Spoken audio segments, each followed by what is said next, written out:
Well, if you just wandered in here for the first time, or if you are joining us online and thought, how did I get here to this place? And what is going on here?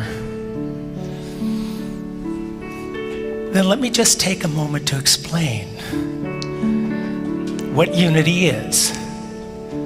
Because unity was founded by a woman and a man back in the late 19th century, mostly by the woman who said, there has got to be something more to life than we are getting from popular religion.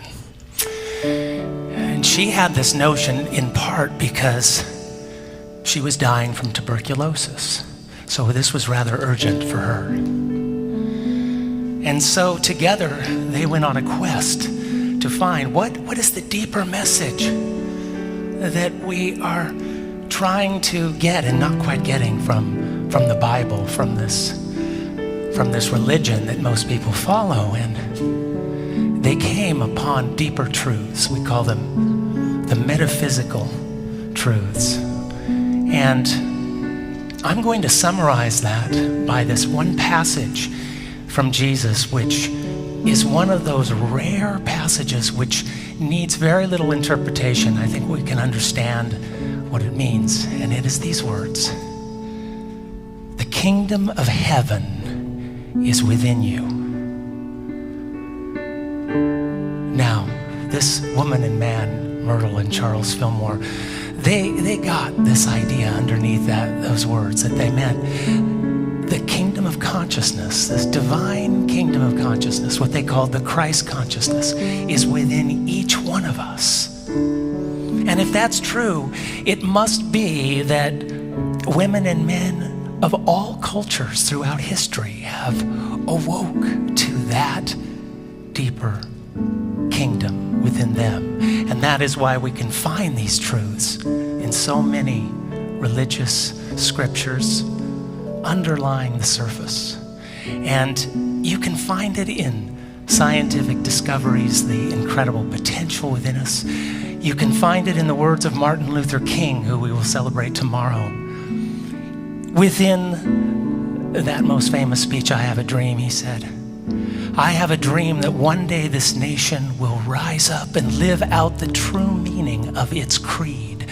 We hold these truths to be self-evident, that all men, all people are created equal.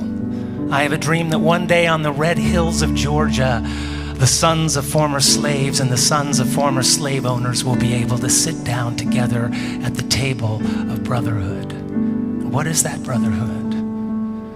There is a spark of the divine in each one of us. And we find that truth within these words from the Sufi mystic Rumi. Out beyond ideas of wrongdoing and right doing, there is a field. I will meet you there. When the soul lies down in that grass, the world is too full to talk about. That field, that heaven, that kingdom is within each of us. And that is why we are here today. And perhaps even though you may have just stumbled in here or found us online by accident, perhaps it is by divine appointment that you are here. Because the truth we teach has nothing to do with how wonderful our music is, and we love our musicians. It has nothing to do with how slick our ministers are, because we have no slick ministers. It has nothing to do with how awesome our website is, because it needs a lot of work. It has to do with the beautiful truth in you this moment. And if you'll just take a little time with us today, you can open your heart and mind to the truth that our founders, Myrtle and Charles Fillmore, found, and which Myrtle soon found, healed her tuberculosis and healed their lives in every way, and can transform your life in every way. And so let's join in these words from Rumi. Join together in that timeless field.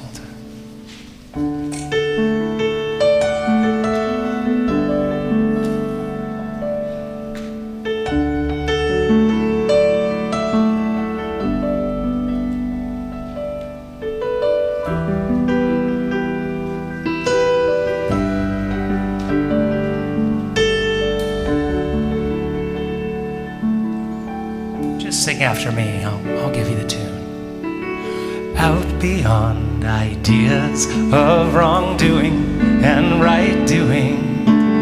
Out beyond ideas of wrongdoing and right doing. There is a field, I will meet you there. There is a field.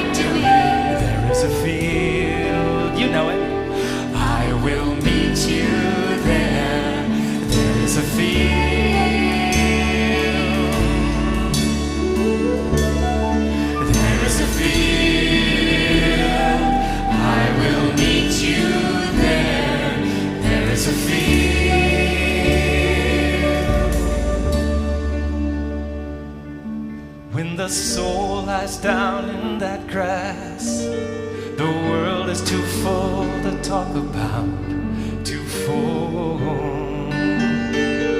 When the soul lies down in that grass, the world is too full to talk about, too full. One more time.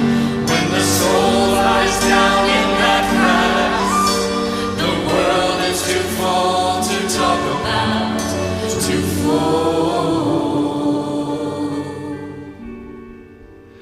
Out beyond ideas of wrongdoing and right doing. Out beyond ideas of wrongdoing and right doing. There is a field, I will meet you there. There is a field.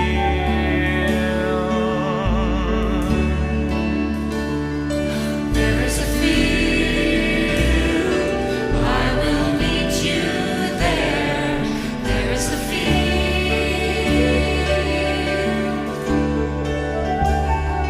There is a field, I will meet you there.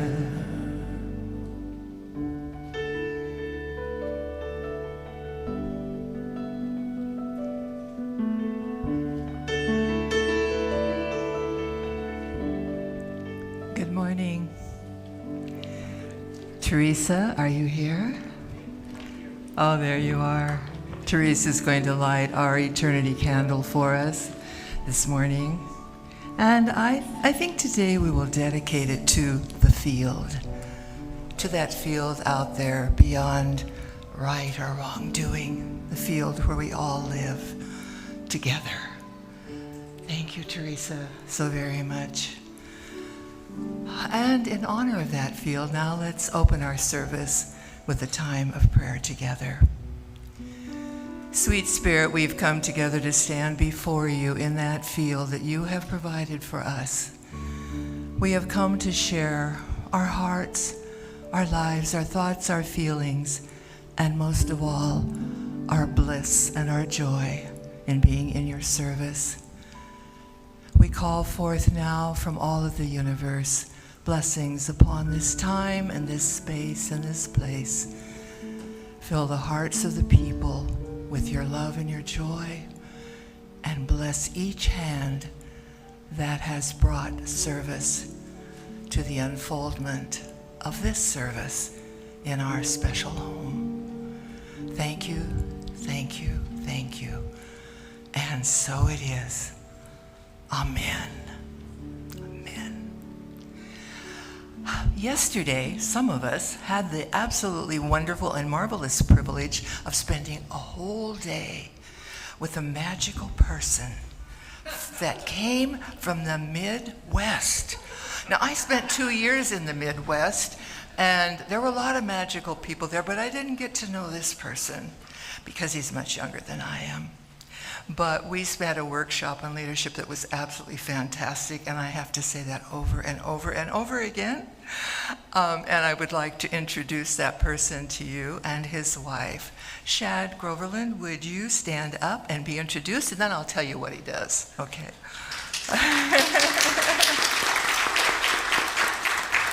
And his lovely wife, Erina. Erina, would you stand, please? Thank you. Reverend Shad is the Executive Director of Unity Worldwide Ministries. That's a big job. And I think he's doing a fabulous job. I think his title now includes president. So we have the president in our midst. Well, it says on the folder, okay, president, all right, and executive director of Unity Worldwide Ministries. Welcome, Shad and Erina. We're so happy that you're here.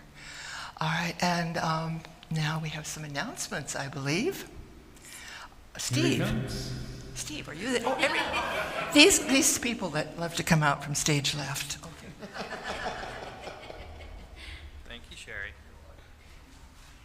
Good morning, Unity. Good morning. And I want to extend a special welcome and good morning to those who are joining us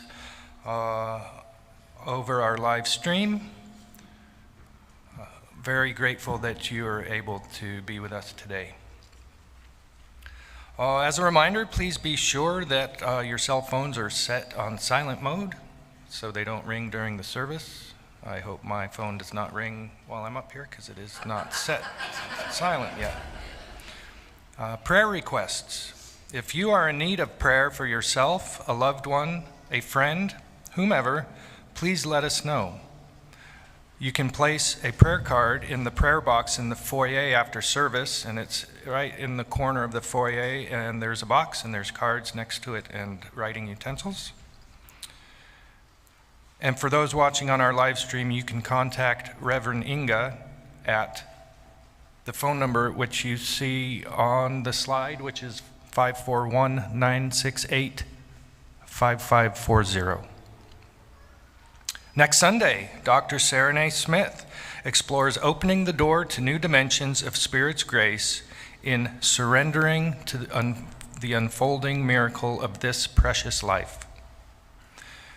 And now an announcement from Laura. Hi. I think you've probably noticed that in our world, rates of anxiety, depression, isolation, and substance abuse are markedly on the rise. And yet, mental health care is getting harder and harder for many people to access. We have a real opportunity here. During the pandemic, our music team here began a program called Connecting from the Heart, and we put out those videos every week for quite some time. And a little less than a year ago, Ryan and I embarked upon a huge mountain to climb. We decided to start a nonprofit, which we have done. It's a totally incorporated 501c3 nonprofit called Connecting from the Heart. And it is a website that offers music, meditation videos, and mental wellness segments given by actual mental health practitioners. And it's available on the internet at our website, our YouTube page, and we're developing a phone app, all entirely funded by donations and grants, so totally free to people that are going through difficult times. You have been there with us and helped us through this entire process, and we want to thank you for that. We've kept our costs to a minimum by building the website. I learned how to build a website. I never thought I could do that.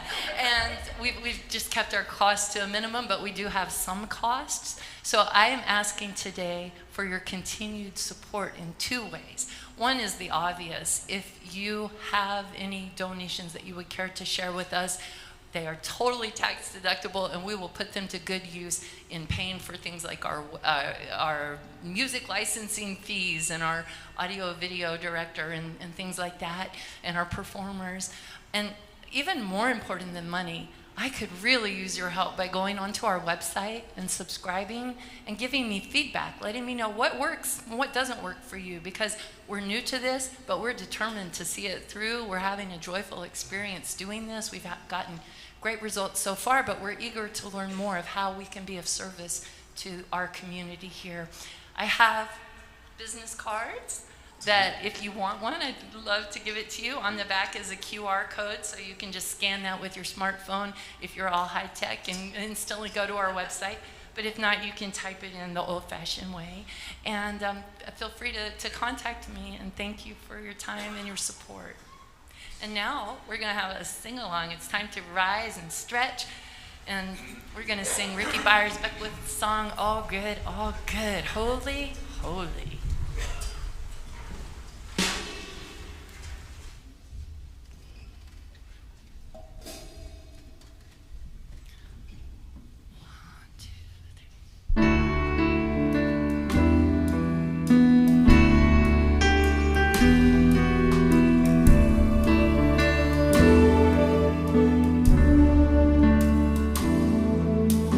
All good, holy, holy.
Awesome. Ah, yes, all is good. Holy, holy. And let's now take that thought and that remembrance that all is good into our time of meditation together. Oh, sweet Spirit, we're going within now, individually to that sacred place within us where you dwell and where the holiness of all creation dwells. And we're going to spend some time with you, a little time together. We ask that you become fully present in us as we open fully present to you. We are grateful for this time,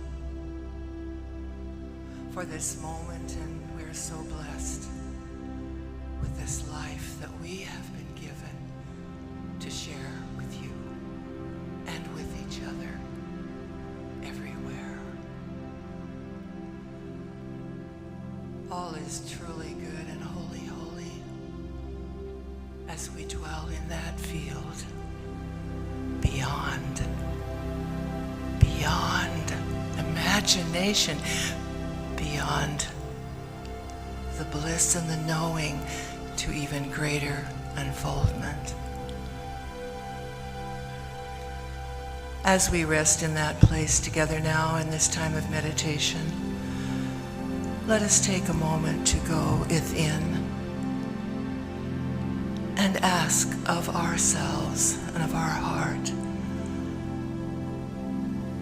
what is it that is calling to me? What is it that's asking for some transformation, maybe, some change?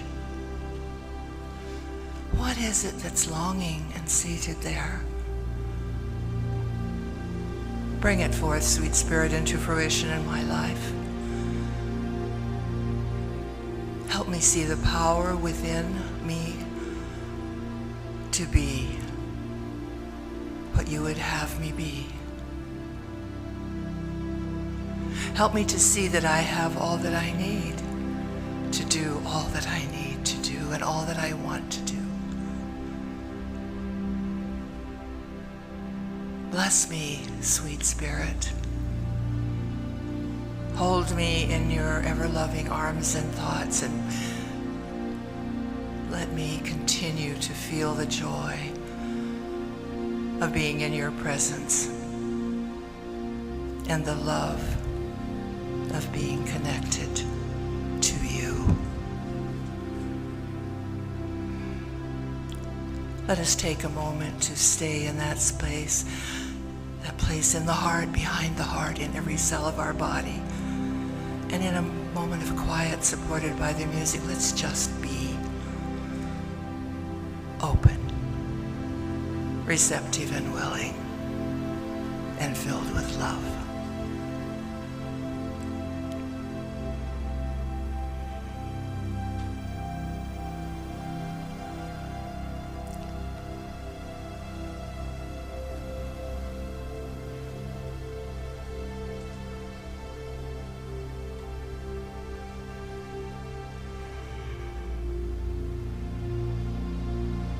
Oh, thank you, sweet Spirit. I am that I am. You are that you are, and we are together. Everything, everywhere. Bless this day in my heart, my life, my soul. Bless this day in the world. And continue to affirm within me that all is well, and all will be well, because we are together in life. And for this knowing, we open ourselves to transformation, we open ourselves to joy, to love, to happiness, to peace, to humor, to fun, and to the fullness of being. And so it is. amen. And amen.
There.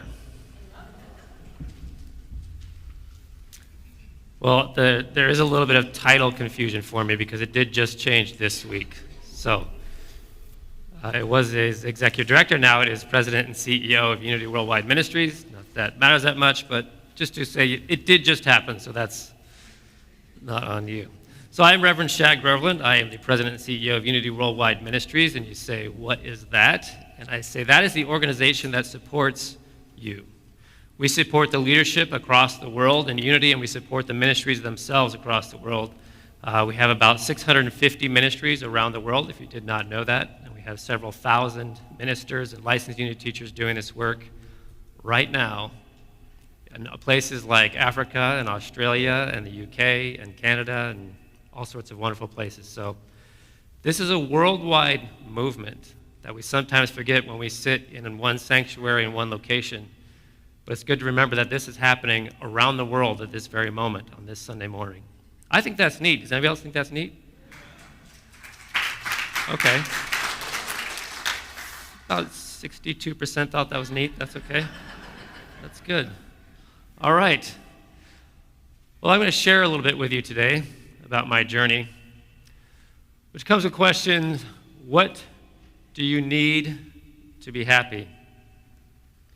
Now, I've become very sort of fixated on the difference between a want and a need. There's a lot of things we talk about we want that we think will make us happy. But when we really get down to what do we need to make us happy, it's an entirely different question.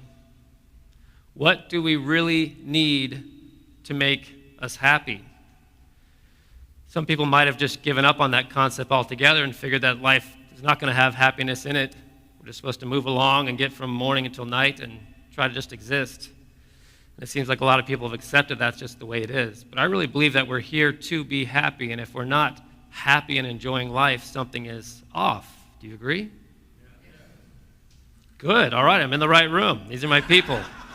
Okay. Not everyone agrees with that. What do you need to be happy? There's been several times in my life where I've come to this point and I've asked myself this question: what do I really need to be happy? I've had many different jobs throughout my life. I worked in the world of sound and video and lighting and production for 25, 30 years. And I'd get big titles, and I'd make a lot of money, and I'd be doing very complicated things, and then I'd be stressed and distracted and annoyed and frustrated and in debt. And I'd get there, and I'd say, well, I followed the prescribed plan. I rose in my career. I climbed the ladder. I kept making more money and getting job titles and changes as I went along. I did what everybody said I was supposed to do, but yet I'm miserable, and I'm stressed. Anyone else ever been there? If your hand doesn't go up, you're lying. Or you've been incredibly blessed. Several times, I can actually think of 3 distinct times in my life where I get to a point where I'd say, how did I get here again? I said I would not allow this to happen again. I was going to simplify my life. I was going to really start thinking about what do I need to be happy. I was going to start heading in that direction. And then a few years later, I'd find myself in a different position where I was stressed, I was miserable and upset, and wondering once again, how did I allow this to happen? Has anyone else ever seen that happen in their life? They said, I'm going to change course, I'm not going to do this again. All of a sudden they look back and go, I did it again. I piled on the debt, I've got a lease I can't afford, a house bigger than I can afford, I just did it again. Somehow the system tricked me one more time. And there really is a system out there in place, I don't know if you've noticed this, that has set us up to fail. Especially here in the United States, there's a system in place that has set us up to become sick, dependent, and depressed. And if you haven't recognized that yet, well, I'm just going to ask you to step outside the door of your house one day and see what's going on. We all call it the American dream, which initially was supposed to be this idea towards prosperity, but initially, once you start following that path, you find out it's really just a path to stress and sickness. Because it's based on this concept of more and more and more and more and never enough. If you work harder, you work longer, you make more money, and you get that degree, and you push and you push and you expand, you get more and get more and get more, the assumption is that at some point, that brings happiness. right? My guidance counselor is like, just go to college, and once you go to college, then you get a job, and once you get that job, you expand on that job, and you climb the ladder, you keep going up. But the guidance counselor at no point said, and this is when happiness happens. Anybody else ever have that experience? I was never shown at what point happiness enters that equation. That's the system we're sold from the time we're born in this country. That more just is assumed going to be happiness. But no one ever actually says, well, this is when you will be happy. You say, well, I got my degree. Oh, okay, well, that's when I'm happy? No. Then you go get a job. Oh, I'll get a job, then I'm happy? No. Once you get your job, then you get your house. I'll get my house and I'm happy? No. Then you got to have 2 cars and some kids. Oh, so that's when I'm happy? No. Then you're going to have a lot more money because you can't afford your cars and your kids, so then you have to have a bigger job. I'll get a bigger job and happy? No. Retirement. Oh, retirement's when I'm happy. No, definitely not. You can't afford a retirement at that point. So I kept finding myself trapped in this system, running this rat race. And I was raised in unity. I was born and raised in unity, so I kept seeing it in my life. I kept seeing the own urges in my consciousness saying, you've got to get more. And I could see it happening. I could feel the influence of society on me and saying, you've got to get more. And I kept recognizing it's just not bringing me happiness no matter how much more I get. And that's super frustrating when you're actually watching it happen in your own life. Sometimes we're not aware enough to even be seeing it happen. We're just going along with what everybody told us to do. But when you're aware enough to see it happening in your own life, it's 3 times more frustrating because you think you should be able to do something about it. Albert Einstein said, a calm and humble life will bring more happiness than the pursuit of success and the constant restlessness that comes with it. He's a pretty smart guy. I would think when one of the smartest human beings that ever spoke on this planet says something like that, we'd all go, oh, stop everything. Let's change direction. But we don't. We read that and go, yeah, that's a great concept. Anyway, I'm going to go back to being miserable. What does Albert Einstein know anyway? So we do. So we drive back into the system that just tells us to work and chug away and be stressed and do what we got to do, and then we get more sick. And we look at the distractions of the world now, compounding the difficulty of being able to just be still and be happy. It's become more and more difficult just to slow down and enjoy life, because now we have these fancy ways that technology can just push at us, this concept that's really old. It's an old concept that you just got to get more and more and more, but now they got these new ways of pushing it into our heads that we've got to have more. And now it's coming in subconscious ways we don't even know about through our screens and our computers and our phones, and these new advertising techniques that we don't even recognize are being programmed into our consciousness and into our children to guarantee they'll never be happy. But they will constantly feed into the system of more. Is anyone else getting fed up with this, or is it just me? The same 62%. What are the rest of you? Where do you guys live? I want to move where you are. Everything seems to be fine there. But we continue not only to allow it to happen, but to do it ourselves. And to actually campaign that slogan and try to convince other people around us to do the same. We see someone starting to step out of that system, and we go, hey, you rebel rouser, get back in line, get some stuff. What are you doing? You can't leave that good career. It's getting you all that good stuff. Get back on the floor, get to work. I remember growing up in Colorado, we always had ski bums around. They call them ski bums, which are people that just said, you know what, I enjoy skiing, so I'm going to do that a lot. And society said, you're a bum.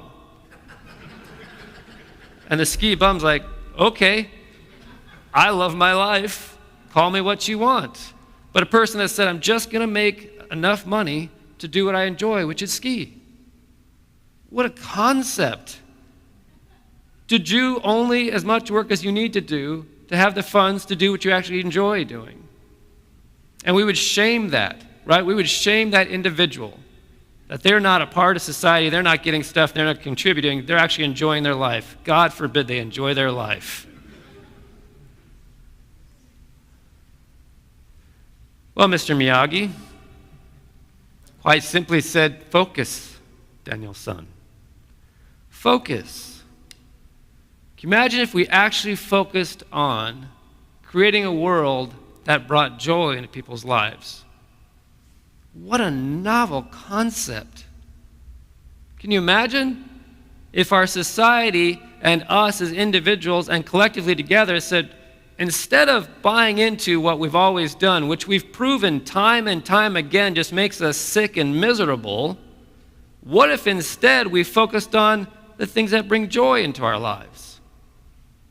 Would we even be legally allowed to do that? I'm not even sure we'd be legally allowed to do that. But look at how crazy this is. We look at our superstars and our sports stars and all these people that are the pinnacle of what this system says is where you want to be. They've got more stuff than anybody else. And quite often we find out that they are absolutely miserable people. They are so depressed. They're pumping themselves full of medication and drugs. They even commit suicide. The people that we think have everything we could possibly want kill themselves. And that's not a sign to the rest of us that this path doesn't work. We still go, yeah, but I want that. That person's been divorced 67 times, is miserably broke and in debt and stressed and pumping full of medication and drugs. But that's what I want. That's the stuff right there. And our kids are adulating these people that are, we find out, often horribly depressed and sad and lonely. How many signs do we need to see that this path doesn't work? That's what's blowing my mind. We've seen it for decades, for hundreds of years. Jesus was talking about it. This path doesn't work, folks. There's got to be another way. But it requires us thinking a little bit differently and doing things a little bit differently. Mother Teresa, another great human being, I would assume we would listen to when she spoke, but we didn't. She said, live simply. And it's funny because the various times in my life when I've looked at it, I've sat down and I said, when did I have the most joy in my life? Undoubtedly, it was the times when my life was the most simple. Right? My job was a simple job. It wasn't all that stressful. I did it. I went home. I didn't think about it. I didn't have to think about it. I could just go hang out with my friends or my girlfriend, or I could go skiing or do my things. I wasn't stressing about it on the weekends. It was just simple. My life was simple. I wasn't trying to be something great. I wasn't striving for something. I just had accepted what I had, and I was just enjoying it. And I had matched my life to my income. That's when I was really enjoying my life. It was simple. And so those 3 different times in my life when I'd say, how did I get here? How am I in debt again? Why am I stressed? Why do I allow this? I'd say, I need to simplify again. And I would start simplifying again. But it's really difficult to step out of a system that has not only trained all of our experts and scientists and leaders to keep us in the system, but has trained all of our friends and family members to make sure we stay in the system as well. Has anyone else ever noticed that? Step out of line a little bit and everyone's going to come down on you. Make sure you get back in line. So not only are you having to try to work against your own will that's saying, I want more stuff, that own ego desire that I want more stuff, you have to work against the society and system around you that's saying you need more garbage in your life. You really do. So we have incredible spaces like this where there's groups of people that are actually thinking different in this room, that say maybe there is a different way, like you shared this morning, like Charles and Myrtle Fillmore said, there's got to be a different way. If we see over and over again this path leads to misery and suffering, why are we all still walking that path? Mother Teresa didn't. She stepped out. She found a way to serve and found joy through service and lived very, very, very simply, especially by our standards today. So here's a question that's often come to my mind. Does the way I live align with my belief and my priorities? I really don't like being a hypocrite. And I've been called out several times in my life for saying things that I myself was not living into. And I realized I don't want to be in that position ever again. So I have to constantly stop and say, does the way I live align with my beliefs and my priorities? I have no right opening my mouth to speak about unity principle if I'm not living unity principle. I can't talk about being kind and non-judgmental to other people if I'm just being judgmental to other people. We were driving actually around here the other day, and I was behind a car covered in bumper stickers, one of those very vocal cars with bumper stickers. And one bumper sticker said something to the effect of, make the world a kinder and more beautiful place. And the other bumper sticker said, I'm the type of person that loves to drive conservatives insane. Do you see the disconnect there? How do you make the world a beautiful and kind and loving place and then spend the rest of your time trying to drive people crazy? So there's this giant disconnect. There's all these holes in our logic and our thinking and the things that we say and do based in the difference between the way we actually live. Does the way I live align with my beliefs and my priorities? Otherwise, I'm just this walking hypocrite. And my soul can't take that. My soul is crying out for authenticity, but I'm walking around as this living hypocrite, constantly saying, oh, we're all one, but I hate those people. We do that all the time. There's this incredible situation that happened in the book of Mark, and I'll preface this by saying, here's this man, he's got this young boy they think he's possessed. He's probably, now we know, was having seizures. Oftentimes when a child was having seizures during that time, they thought they were possessed. So he brings this young boy to the disciples of Jesus, and they can't heal the young boy, so they sort of move it up the chains, and now they bring it to Jesus himself. Step it up and see if the big dog can handle this. This is what Jesus said. Jesus said to him, if you are able, all things can be done for the one who believes. Now he's letting the Father know, if you truly believe this can be done, this healing could occur for your son, it's possible. There's a powerful statement there for parenting, by the way. How much our belief system affects the bodies and the minds of our children. So as Jesus said to him, if you are able, all things can be done for the one who believes. Immediately the father of the child cried out, I believe, help my unbelief. The father's having a realization in this moment as I've read this. And I've read this time and time again. And why does he say, I believe, and then he says, help my unbelief?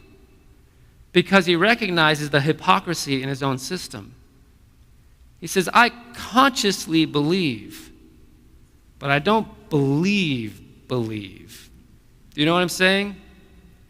I believe this can be done, but the scientists have told me it can't be done, so I don't believe. I believe I could be healed of this illness, but my doctor said I won't be, so I don't believe I can. I believe in the power of healing. That's what he's saying to Jesus. I believe you could do this, but I don't believe you could really do this. And Jesus is saying, if you don't believe, there's nothing I can do. Because everything is about belief. We are building our world based on how we believe this world works. That is the fundamental teaching of unity. You are building your world based on how you believe it actually works. And if you can change your belief, not your conscious belief, your belief, you change how your world works.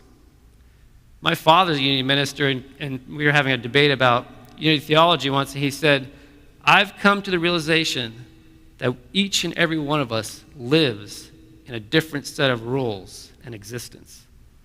That's why it's really hard for us to understand each other, because our consciousness literally creates different laws for the universe we live in. And for those that have evolved high enough, gravity doesn't exist for them anymore, because our belief dictates our existence. So what do I really believe?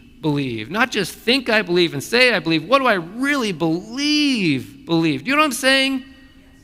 When you really believe something to be true, We say, I believe that all the time, but do you really believe that to be true?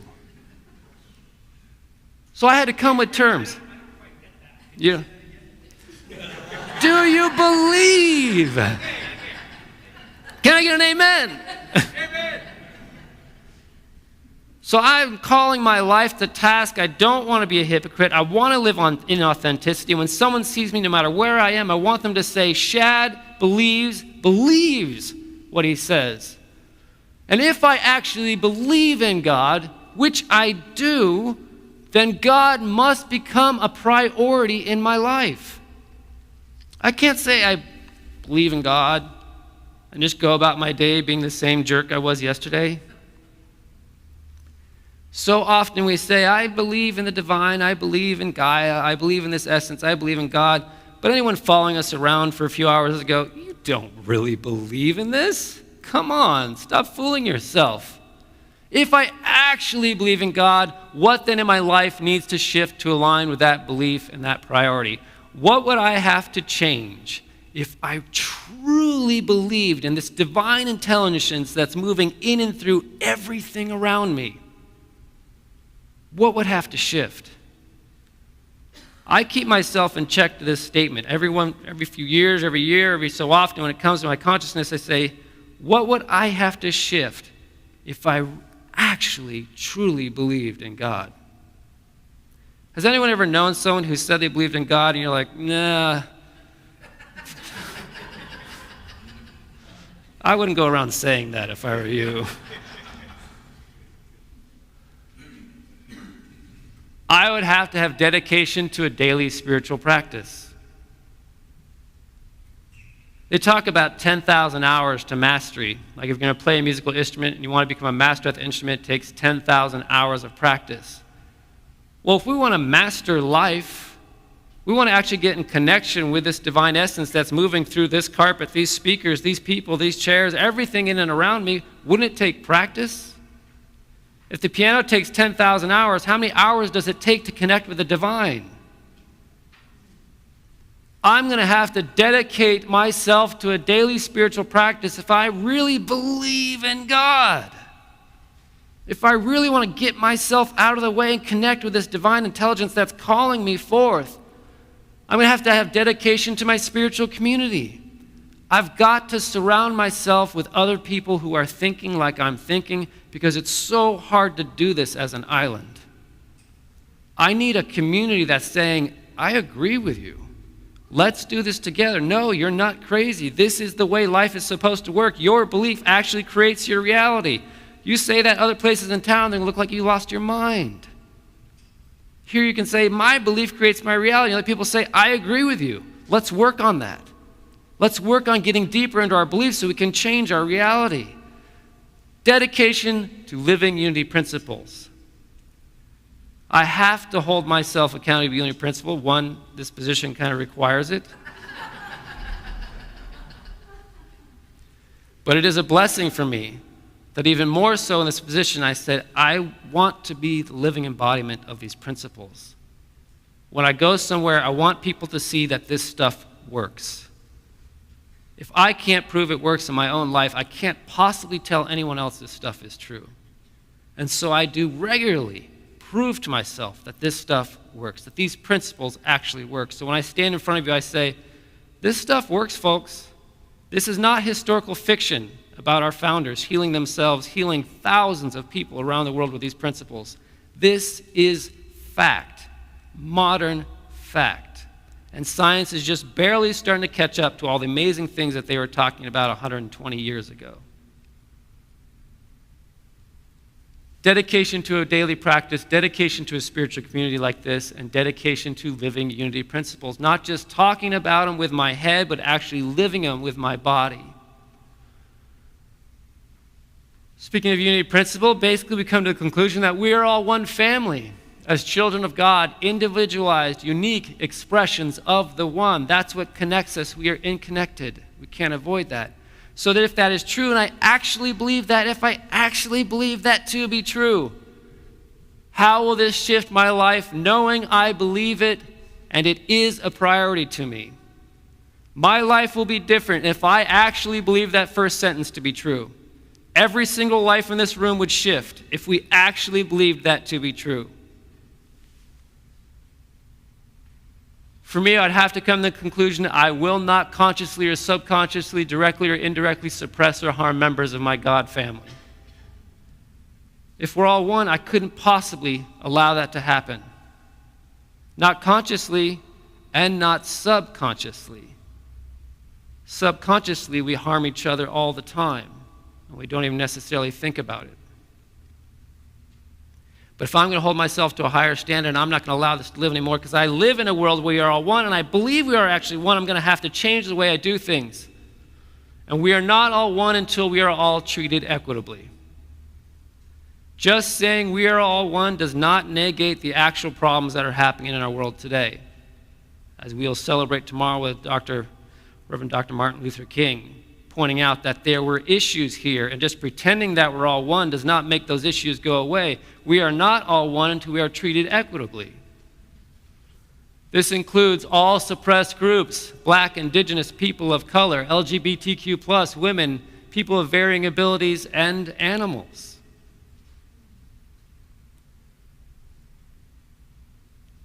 Did you know that God told us not to eat animals, and we were not allowed to eat animals until after Noah's Ark incident happened?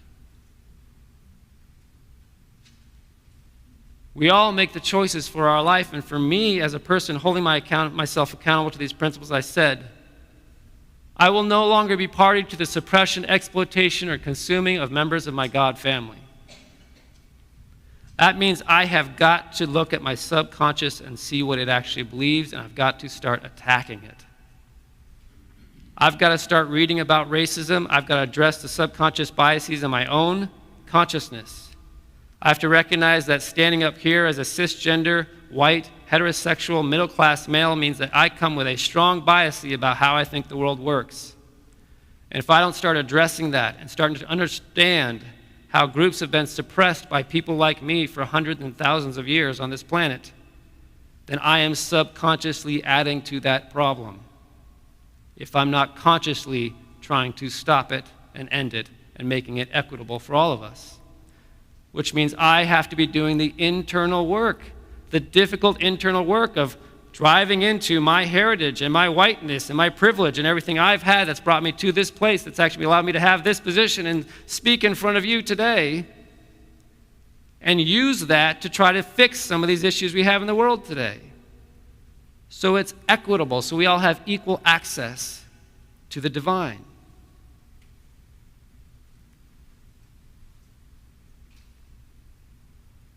What do you really need to be happy? What do you really need to be happy? Well, we've been on a journey, Aaron and myself. We've asked this question a lot. And we've scaled down a lot. When we said, we don't need that.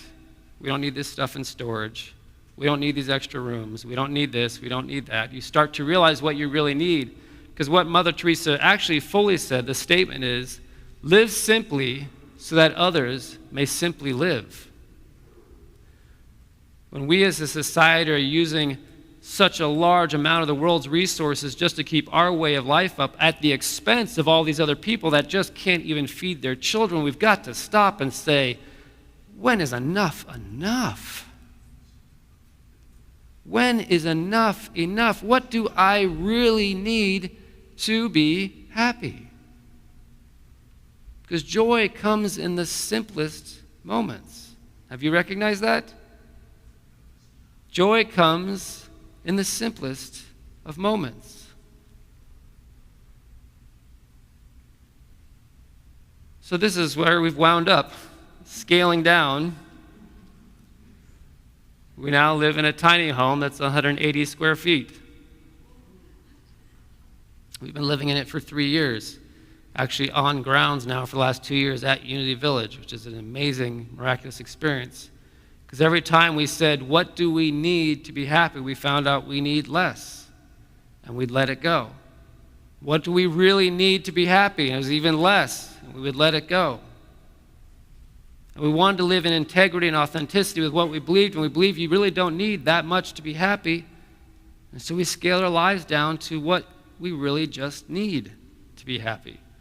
And yes, there is a shower in that. I've had people say, you guys don't have a shower?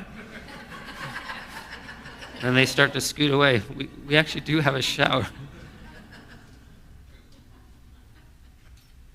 This is not to brag about what we've done. It's to recognize the opportunity of questioning where life is going and realigning your priorities with what you truly believe. It's just an opportunity to say, I'm going to live a life that I feel is authentic to me. I don't necessarily have to gauge my life based on what the world says I need to be doing. I can live my life based on what I believe to be authentic. Our co-founder, Myrtle Fillmore, said, true prosperity is not making money or putting out goods or developing property. Is determining what our souls require in order to cause them to unfold more of God. True prosperity.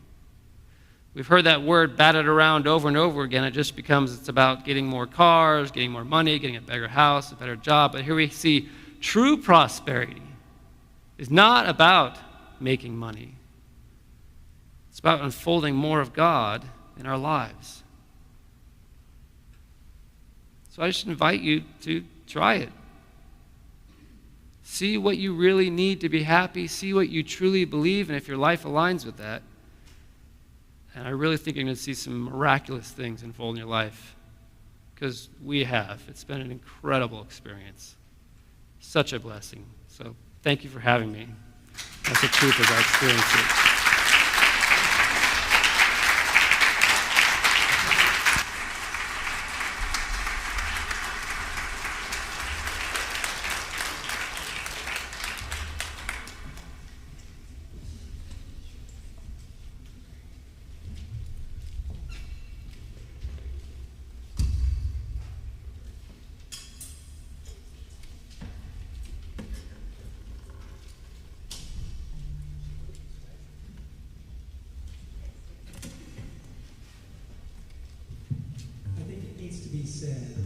That what I was trying to say earlier about the musicians, not being about the musicians, what I really meant was that It's the spirit behind the surface of everything. And so when we get up here and perform, one of the things you may not always know is that sometimes, and most of the time, there is so much spirit behind the surface. And this song you're about to hear came from the spirit of our own Katie. Thank you. Thank you. Okay.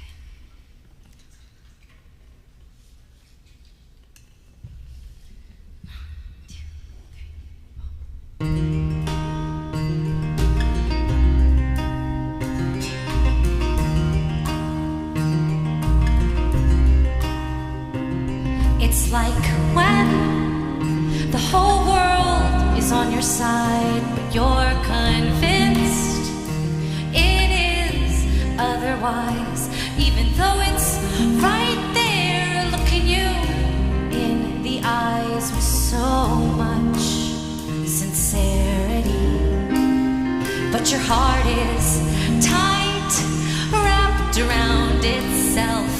You don't know what to do as the morning is held in suspended time, as the clouds go by and the sun's not out yet. Then the moment comes that makes the day worth it. You feel what's there underneath the surface.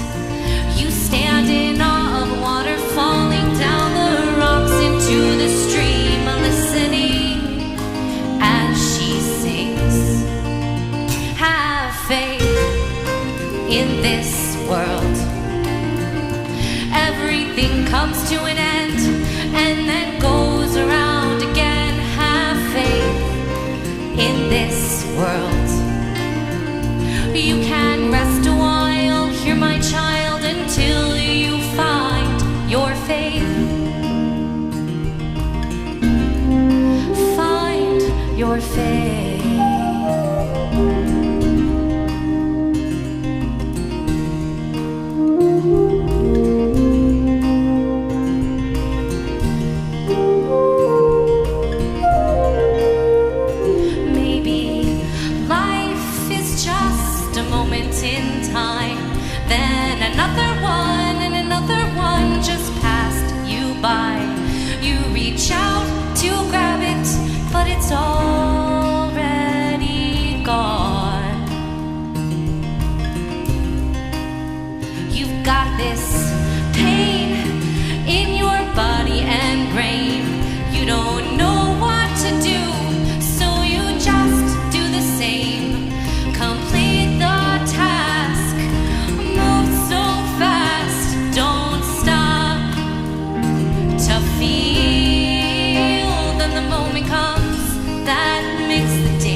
your faith.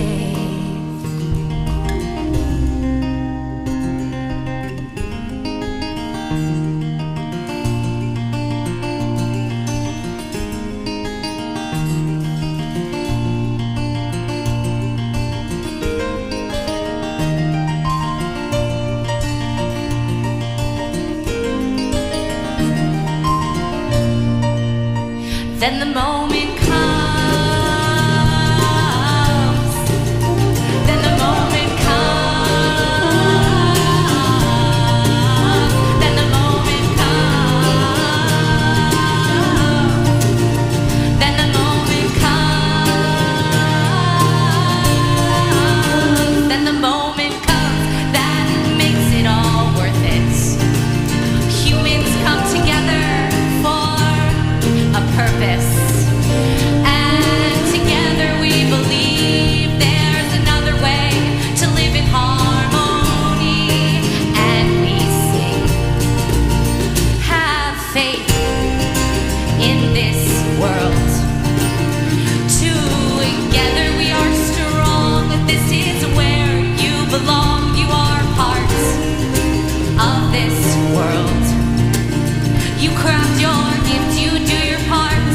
Your life is a work of art. You found your faith.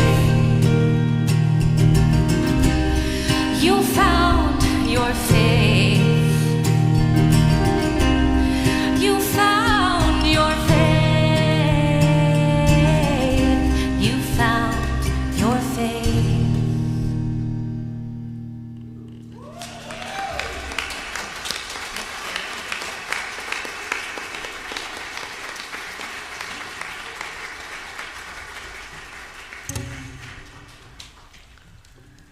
Thank you, Katie, and our wonderful music team for all of the blessings you bring to us. And all of us here at Unity of the Valley want to extend our deepest gratitude to Reverend Shad and Arena for gracing us with your presence, for bringing us through this journey of exploring our faith, our belief, what we really, really, really believe. For reminding us of how important it is to be God-centered in everything we do so that we can be of service to others in the world. We are so grateful that you have graced us. Thank you.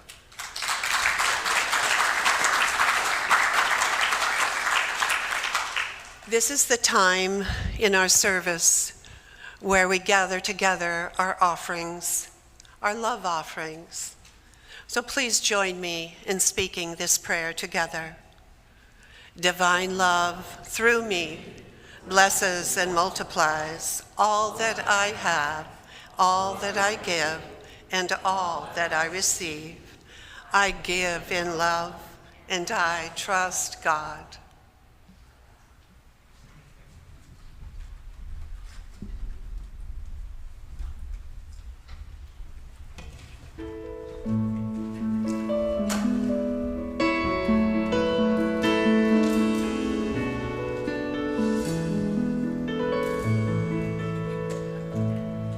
When I give, I don't think of receiving.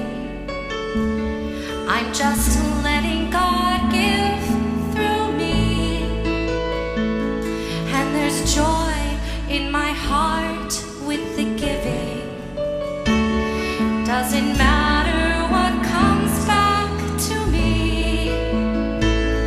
And it's easy living this way, 'cause it's how we were meant to be.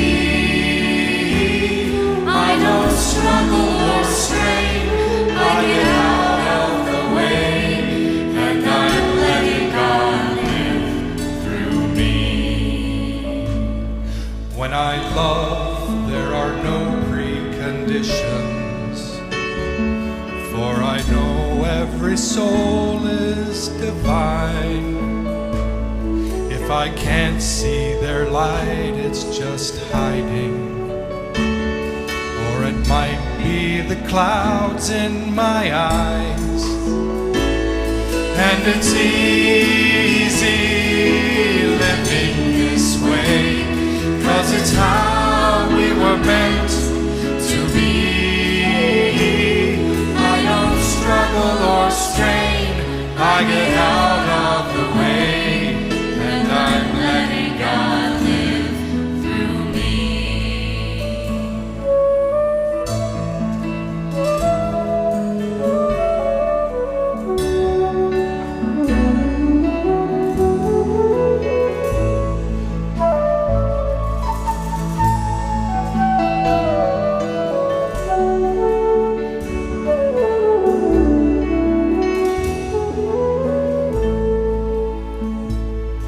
As I live, I see ever more clearly that I'm part of this grand design, and the secret of finding my own way is to know that God's life is mine. And it's easy living this way, 'cause it's how we were meant to be.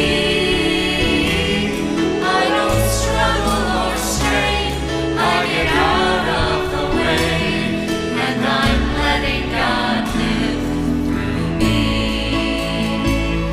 And it's easy living this way, 'cause it's how we were meant to be. I don't struggle or strain, I get out of the way, and I'm letting God live, letting God live, letting God live through me.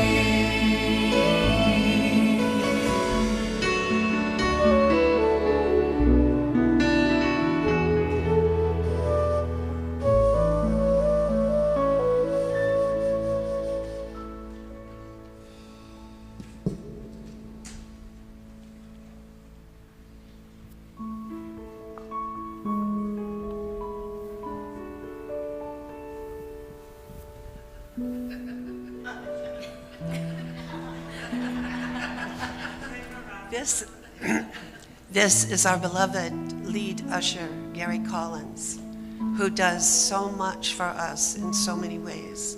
We are so grateful for you.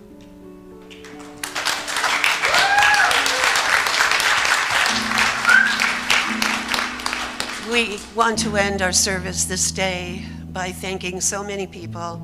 It takes a village here at Unity. Our beloved music team, led by our director, Laura Dubois.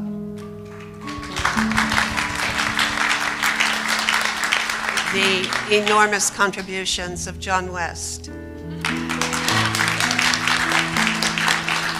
We have here at Unity wizards in the sound booth who keep track of everything for us. We have angels in the kitchen who prepare incredible food for us. And I want to especially thank them today. They've done an enormous effort for our workshop, we're floating. Sunny, Geneva, Lynn, we thank you from the bottom of our hearts.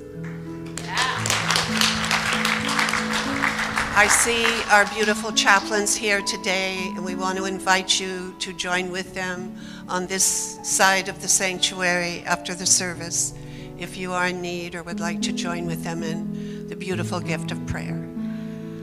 And I think I've covered it all, and now we will bless this beautiful offering. In the name of all that is holy, we bless this beautiful offering in the spirit of prospering and abundance and gratitude. We ask that you multiply it, that it may bless the many and the one, that healing will come to this world and all of its peoples. We ask this in the beautiful name of all that has graced us now and forever. Amen, amen, and amen. It's time to rise and sing our song of peace. Let's let this energy of love, of life, of joy shine out to the whole world as we sing this together.